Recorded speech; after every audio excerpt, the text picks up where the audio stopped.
Hello, hello, hello, everyone. My name is Frank Little, and I am a realtor and investor in the greater Baltimore market. Today, I have again with me Brian Sachs, who is a loan officer with Homebridge Financial. Today, he's going to discuss two things. The first thing he's going to talk to you what's going on in the current market in the state of Maryland. Then he's going to follow that up with the pros and cons of investing in multi-unit properties. He is the author of the book Real Estate Loophole, how you can pretty much just go ahead and buy a multi-family unit, live in one, use an FHA loan, allow others to pay your mortgage, and then you begin to build generational wealth. So, without further ado, Mr. Brian Sachs, how are you today, sir? Mr. Frank Little, thank you so much for having me. I'm doing wonderful. Excellent, excellent, excellent. So, I gave the intro already, but pretty much what is going on in the current state of the market? Well, there's a couple things we'll talk about. So, number one, we're coming out of a market that had a crazy kind of situation over the last 12, 18 months where homes were being overbid. People were waiving home inspections, which is never a good idea, in my opinion. Um, there was appraisal gaps because the seller knew the home wasn't going to appraise, so they were just really going for the highest bidder. Um, the market now has come back to a more neutral position, and it's a very, very good time to buy because right now, especially in the winter months, in the winter months, it's an excellent time to buy because nature causes less competition, right? When it's cold. But right now is a great time to buy. The problem is there isn't a whole heck of a lot of inventory, and sellers have become a little bit more realistic. So the market's really coming back to neutral, where it's not to the buyer's advantage or the seller has the total advantage.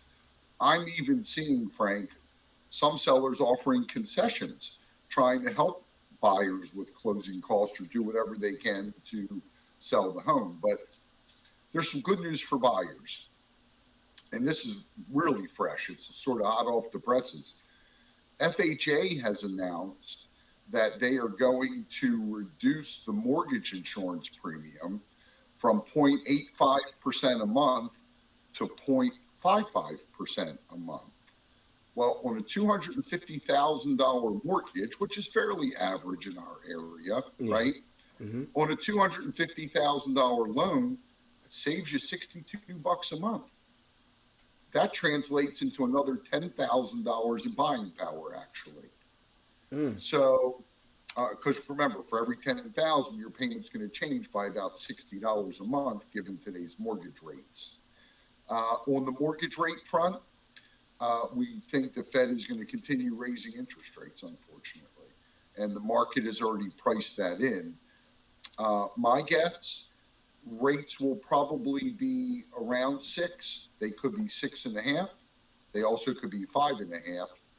But six is a pretty good range right now for interest rates. If you're a veteran or if you're a reservist, another great opportunity. They've lowered what's called the funding fee, which means you will also have a lower mortgage payment. So if you're on the fence, jump off. Frank, I'm going to be on WBAL Channel 11 Sunday discussing all this. Problem is they got me in the 7:15 a.m. slot, which means nobody's allowed to go out Saturday night and have any fun. Everybody's got to come home, get to bed at 8 o'clock so they can be up at 7:15 to watch. So it's actually, I'm excited because it's the first time in 3 years I've been able to be in the studio and not on a Zoom, which is good. Okay. And you're normally on there once a month, right? Generally once or twice. Yeah, because I remember. And if we don't catch it at 7:15, they can always go on the internet and catch it. But I've watched it, and you've always given quality tips, because you've always tried to stay abreast of what's going on in the market. And in fact, in sharing that, that is very pivotal because, as you said, I recall a few months ago working with clients and asking for concessions. Some people call it seller's help. Was out of the question. Like if you had that addendum in your offer, it went to the back burner immediately. Like most people didn't even consider it. But so for that to even happen now, it really helps with first time home buyers and others who are out there who may need that little edge to make the numbers work so that the deal will go through. So that's You know, very I, pivotal, very I pivotal. want to say something kind of important, and it may sound a little crazy, but I'm always asked this question, Frank: is it a good time to buy, or a variation of that? When is a good time to buy? Well, the reality is, much like the stock market, you're never going to pick the high, and you're never going to pick the low, Exactly. right? So if you're buying a home to live in, you need to do that because 100% of your rent is wasted. 100% of it. Okay. Mm-hmm. And so it's kind of you because you're making someone else rich. I think on our last segment, Frank, we talked about Baltimore and Silver Spring being in the top 5 areas of the nation where it's cheaper to own than to rent. That's not my statistic, that's a national statistic. So don't time it. The right time for you to buy a house is whenever it's the right time for you to buy a house. That's true. There's no right or wrong there. But if you're buying a home that you're going to live in and raise a family and have a quality of life, even if that home doesn't go up in value, let's say we pause and homes don't go up crazy like they have been, you're still paying down your mortgage, versus renting where you're getting nothing, literally nothing but a rent increase next year and nothing to show for it at the end of your lease. True. I say this all the time. Equity is king for me because once you build equity in a home, it allows you to go in many different ways. Some people pull it to put their kids through school. Some people use equity to pay down debt and then sell it. There are numerous ways. So, like I completely agree.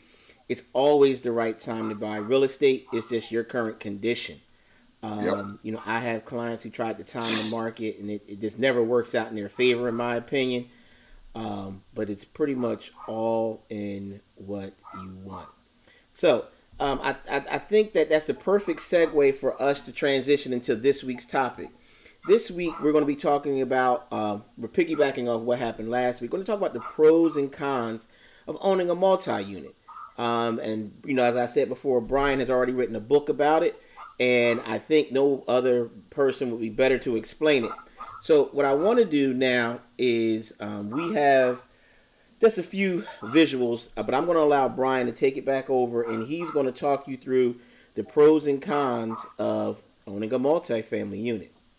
Okay. Well, any visual's better than looking at me, I'm supposing. So that's a good thing, Frank. Look, so if we're talking about really creating generational wealth, let's just suppose you're an investor. If you're an investor and you're buying, let's say you're buying 4 single-family homes, that's your goal in life, Mm-hmm. right? Your goal in life is to have 4 multifamily homes, 4 single-family homes, each of them throwing off 500 a month, so you have 2,000 a month, and you're building equity. All of that is terrific. But here's the challenge: when one of those homes is vacant, it's 100% vacant. You now have 4 roofs to deal with. You now have 4 furnaces, 4 air conditioners. You've got a lot of challenges. What's much easier is to buy a 4 unit building. And even if you're an investor, if you're going to live in one of the units, investor loans, Frank, are a little bit higher interest rate, a little bit more down, a little bit more challenging than a regular FHA loan. But if you're going to live in one of the units, FHA and VA will allow you, if you're a veteran, you could do it with no money down. Sounds like an infomercial, doesn't it? Yeah. But veterans do, if you are a veteran with entitlement, you can buy up to a 4 unit building if you're going to live in one, no money down. If you are not a veteran, you can go FHA, live in 1 unit, and um, and get in with 3.5% down. Now, there's this fallacy that you have to live there for 30 years. There's no such rule in FHA's guidelines. You have to live there for 30 years. So, you have to be careful who you listen to. It's funny, Frank, just as an aside, I was just talking to a client literally before we hopped on here, and she said, I'm so confused because I've talked to 4 or 5 different people, and they've all given, it's a legal question about her bankruptcy, and they've all given me different answers. I said, well, of the 4 or 5 people you spoke to, how many of them were attorneys? She said, none. I said, then why are you asking them questions? Pretty much. Okay. Everybody's a real estate expert and everybody's a mortgage expert. But the reality is, if you want expert real estate advice, you go to Frank Little. If you want expert mortgage advice, you come to me. You don't talk to the person sitting next to you at work or your third cousin twice removed, lives in California. So anyway, back to these multis. The benefit of owning one of these properties is obviously the rent on the other 3 units can not only cover your mortgage payment, but it can also potentially create a side income for you. So let's just do some simple math. You look confused, Frank. What were you going to say? Well, no, I don't look confused. I think that this example is very poignant because that's the current situation I'm in. I have 4 single families or 4 different units, if you will. I call them doors. I have 4 doors, and in 2019, I needed 3 roofs at the same time. In 2016, 2 hot water heaters at the same time. So what I really want the viewers and the listeners to be cognizant of, if you have one structure, you decrease all of that. And on the slide that I'm showing, one of the key points that's been made here is that you make sure that you can raise the rents quickly. See, if you have 4 separate mortgages, if your I want to call them reserves, they're not reserves. They when you what they keep to pay your taxes. Got a mind for your escrow. Escrows, thank you. That's the term. I want to make sure I'm using the proper term. So, I've had years where all 4 of my houses, the escrows came up short because the city taxes went up. So, these are the things that eat away at your profit. So what Brian is saying here is if you have one structure with 4 units, you can, stabilize the rents. It's one property. You can raise the rents if you have and I'm going to be honest, as a landlord, if you're a good tenant, I raise your rent slowly, but it goes up. If you're a bad tenant, your rent goes up faster. So, these are just some of the things, and I think you touched upon a myriad of good points. And I just want to point those out to the viewers that these, with one structure, you alleviate a lot of it. One place for snow removal. One place that you have trash. Like the city that I own properties in, you got to have at least 2 trash cans at each property. I've had people steal my trash cans. So, it's just little things like that over time, right? As he said previously, when you're trying to build equity, these little things, and I'm not talking about cutting corners, but these little things add up to your bottom line. And, we're going to, in a future show, we're going to talk about some of the metrics that we use to evaluate a property and to look at the profit and loss.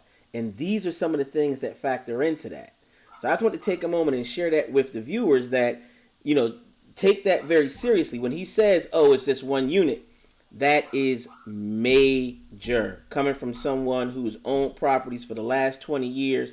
And, I remember 2019, pre-COVID, right on the cusp of COVID, 3 roofs at the same time. It's like I literally had one contractor. I felt like I was putting his kid through college that summer, Brian. It's like, man, I'm paying this guy's tuition, his car payment, everything, because all of them came, do it once. Yeah, it's scary. And, again, I know we touched on it last time, but you have seniors out there that just can't get by right now. Yes. And, how nice would it be for them to be at home and have their mortgage payment covered and have another couple grand a month coming in? The other thing we didn't talk about, Frank, is you really get to know your tenants. When you have tenants in single family homes, you can't just be going into their house, right? You don't know how they're keeping their house. Mm-hmm. But when you're all living in the same building, you kind of get a better sense of who that person is and what they're all about and how they're really treating your unit.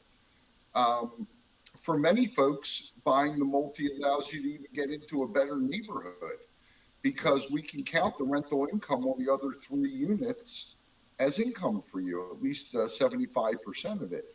But there are so many young folks that I have taught this concept to and shared this real estate loophole with that now 5, 7, 10 years later, they're very serious real estate investors, and it all started because they had a very strong foundation with the property they lived in and rented out the other units. So, what's the cons?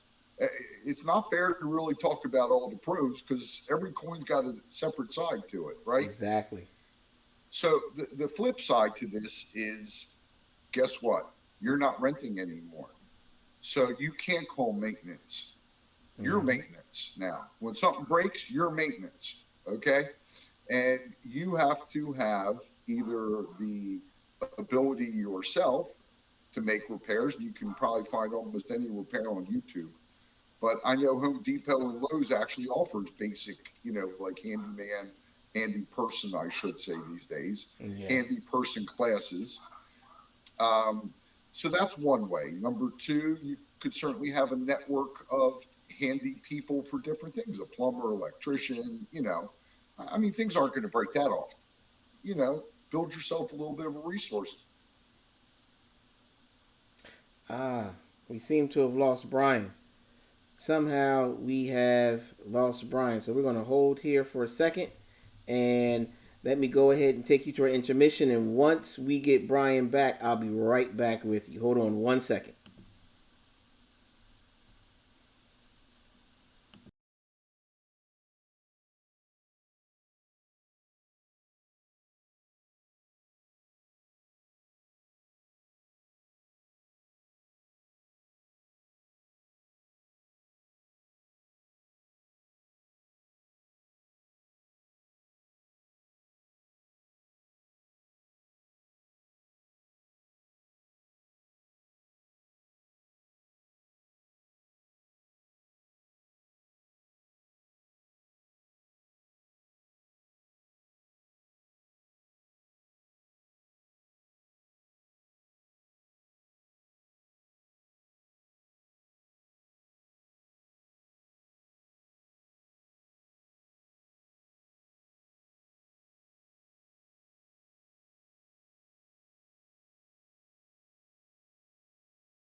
All right, we had a few technical difficulties, but we do have Brian Sachs back with us now.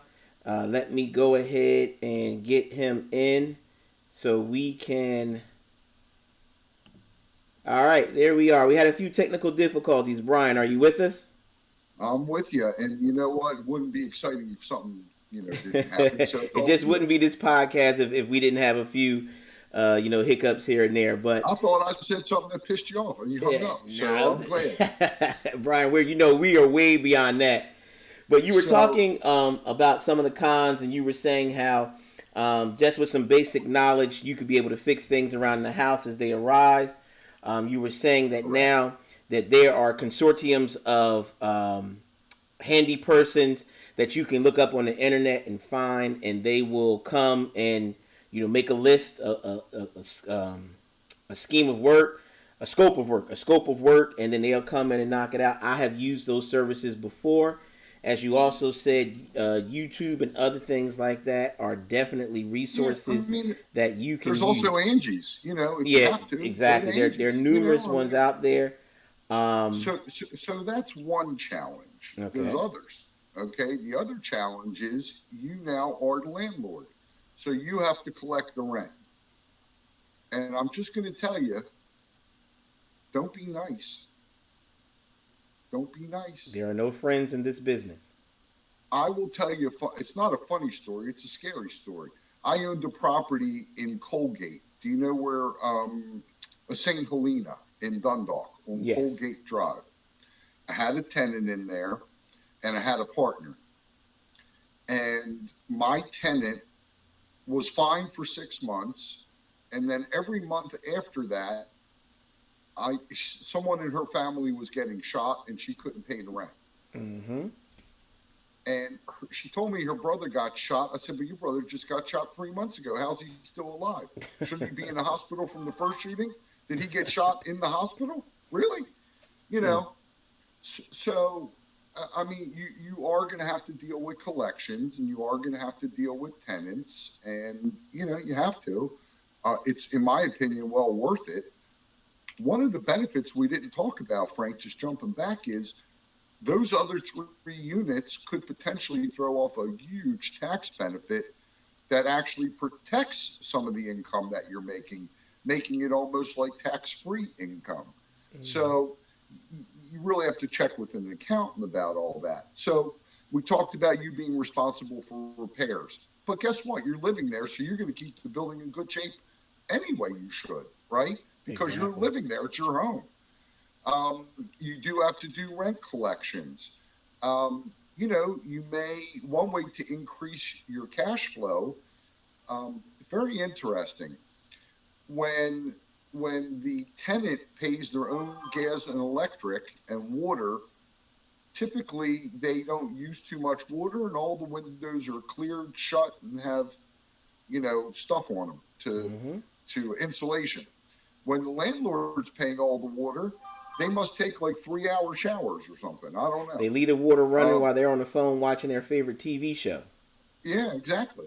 And the windows are always open. The air's going out. It's not a big deal. Or in the winter, the heat's going out. So there's ways to button it up, and all those things actually make the property more valuable. Yeah. The other big idea here, Frank, and you tell me if I'm right or wrong, because it's a realtor's question, not a mortgage banker's question. But what I've seen is that 2, 3, and 4 units, especially 3 and 4 units, there's not that much competition. No. I think it's been my experience as a realtor. This is my realtor hat now. When you have 2, 3, or 4 units, in terms of, when you speak of competition, I want to make sure we're on the same page. What are you trying to say? I'm saying there aren't as many folks looking at those properties as there are single-family homes. Exactly. I think there's a certain niche, like with anything, like with as a realtor, as a landlord, as an investor, all of those hats, I look for a niche. There isn't a lot of competition. There are not a lot of people looking for it, because there's always that group out there that says, you know what, I don't want the headache of being a landlord. I like that group because then I don't have to compete with them. Then there's always a group out there where I don't want people living above me and around me. I need my own space. I like those people because I don't have to compete with them. Then there are those out there, like, for example, this is very timely. My daughter, who is 30 years old, she purchased her first house about 3 years ago. She has equity in it because of the market we're coming out of. The price of the houses in her neighborhood went up substantially. She lives in a 212 area code. And what she did was, the other day she said, Dad, I think I want to sell my house. And I said, listen, now's the time to get a multi-unit. You're still young. You're single. You don't have any children. And you love to travel. So even though you are the landlord, you are gallivanting all over the place, traveling, being a young professional, as you should, in my opinion, where you don't have to worry about the mortgage. You don't have to worry about certain things. And I just want to touch upon, there is a system. And although we're talking about cons of having multi-units, in my opinion, there is a system for everything.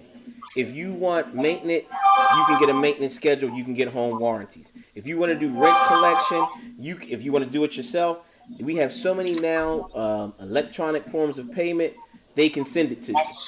So you don't have to go and collect rent. You're not knocking on doors. You're not cashing checks. If they don't send it to you on the 5th day of the month by 9 a.m. or whatever you specify, it's late, it's electronic. It's already time-stamped. So there's a system for everything. And to Brian's point, when you look at, there isn't a lot of competition, for everybody that's saying, no, I don't want to do that, there is someone, myself, my child, we're going to say yes. And, I want to go back to Brian's point as well. This is a perfect vehicle.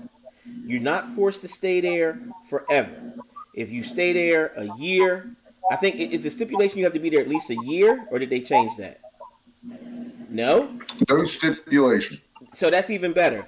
So if you're there what the document says is that you intend to occupy the property as your primary residence. That's what you're signing in settlement.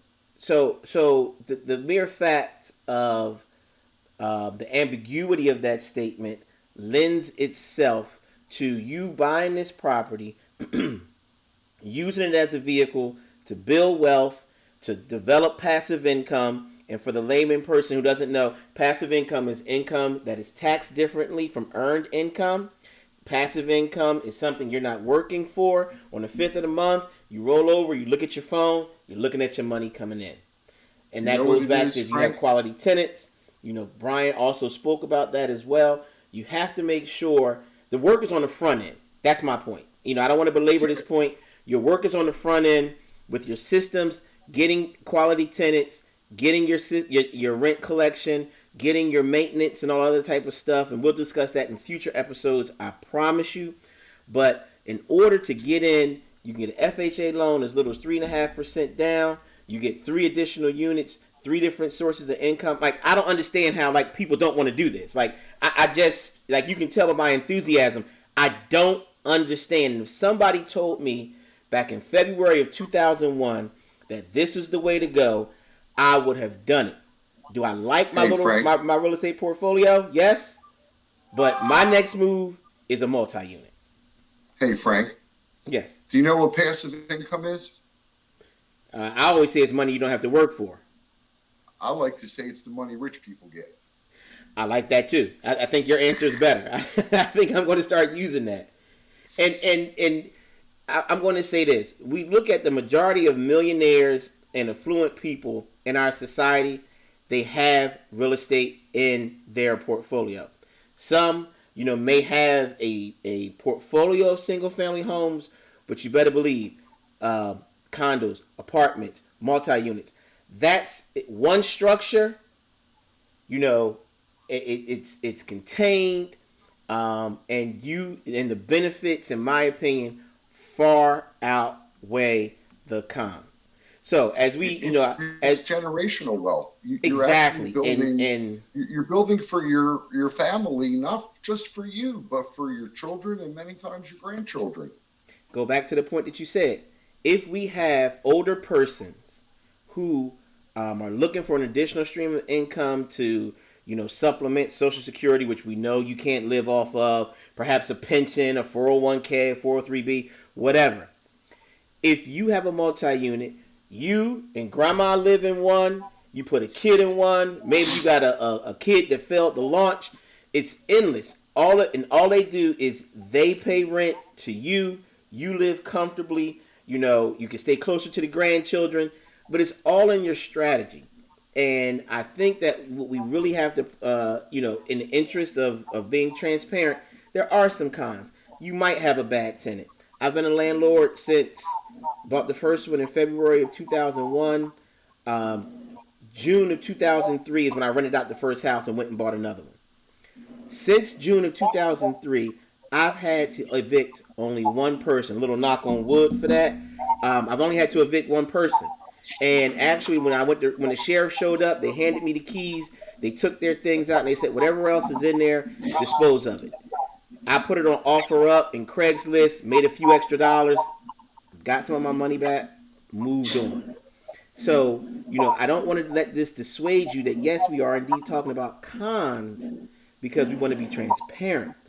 But in my opinion, the pros far outweigh them. So, Brian, as we begin to wrap this up, is there anything else that you want to point out to our listeners and viewers that you definitely want them to take with them? Well, I'd love them to check out the book. If they feel that they need a little bit more guidance, it's at therealestateloophole.com. Therealestateloophole.com.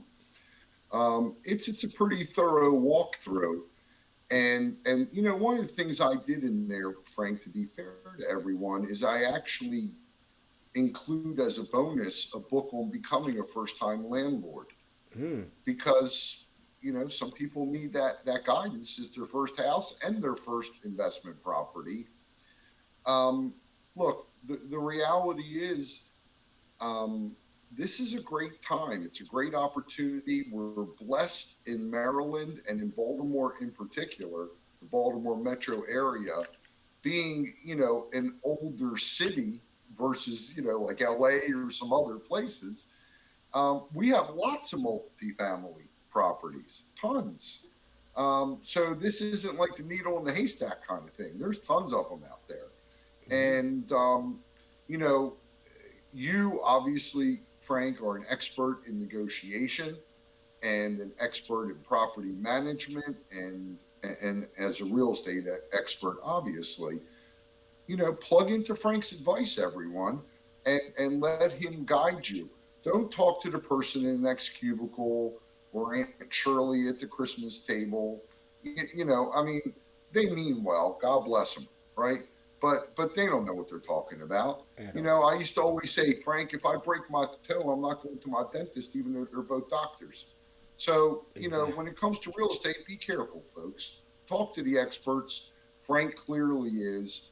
I'd like to think that I am as well. And, you know, get off the stick and don't have analysis paralysis. Do it. It Exactly. starts with it starts with a free consultation. You know, I always tell my clients, Frank, I'm not going to take blood sample proctology exam. We're good. You know, it's not going to hurt. Yeah, it's a conversation, and when I have potential clients and I send them to Brian, which I tend to do quite regularly, is I tell them it's no obligation, but if you're going to make one of the biggest purchases of your life, which you would definitely want to do, is speak to the right person. Brian has a wealth of knowledge. He's been in the business what 30 plus years, or is it 20 plus? I feel like I did George Washington's first log cabin, but I've been around for 37 years. 37 years. He's done more than $1 billion in business, correct? Yes, sir. So I mean, the numbers speak for themselves. So again, if you are realestateloophole.com, if you want to get a hold of his book, I'm in the process of reading it myself. I think that it's a good resource for someone who definitely wants to get into the business. That's a perfect opportunity to check in with Brian. We're going to let Brian go at this time. And what I want to do is I want to thank everyone for coming and joining us today. We had an excellent time, an excellent conversation with Brian Sachs, who's with Homebridge Financial. And I will see you on the next one. Have a good one, people.